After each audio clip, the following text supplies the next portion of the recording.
지난달 취업자 수 증가폭이 석 달 만에 다시 30만 명대를 회복했습니다. 여기까지만 보면 경기 침체 속에서도 고용 시장에는 온기가 도는 듯합니다.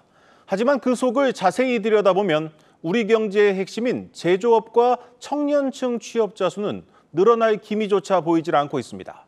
전민정 기자의 보도입니다. 고용률 63.2%, 실업률 2.3%로 각각 9월 기준 역대 최고 최저를 기록하며 고용 지표가 견조한 흐름을 이어가고 있습니다. 경제 성장률이 뒷걸음질 치고 있는 와중에도 고용 시장엔 온기가 돌고 있는 모습입니다. 여름철 집중호우 등 기상 여건 악화로 주춤했던 취업자 수 증가폭도 30만 명대를 회복했습니다. 하지만 고용 지표를 꼼꼼히 살펴보면 과연 제대로 된 호조세일까 의문이 듭니다. 60세 이상을 빼고 보니 같은 30만 명대였던 지난 6월과 비교해 9월 취업자 감소폭은 4배나 더 커졌습니다. 한창 일해야 할 청년층의 경우 9만 명 가까이 줄었을 정도로 한파가 여전합니다. 정부는 변화하는 인구 구조 탓을 했지만 취업자 수가 아닌 인구를 반영한 고용률을 기준으로 해도 전체 연령대 중 청년층만 부진했습니다. 청년층 실업률이 하락한 것도 고용 상황이 개선됐기보다는 취업 의지를 갖고 노동시장에 진입하는 청년 수가 줄어든 영향이 큰 것으로 풀이됩니다.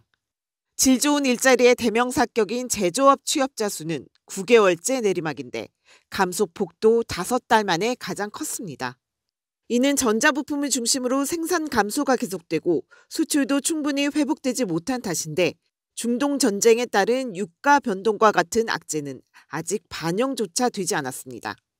반도체 산업 위주로 고용이 늘어날 가능성은 있습니다. 그런데 최근에 이스라엘 하마스 사태가 불확실성이 커지는 상황이기 때문에 기업의 투자 심리가 위축이 되고 고용이 악화되는 것은 오히려 지속될 가능성이 큽니다.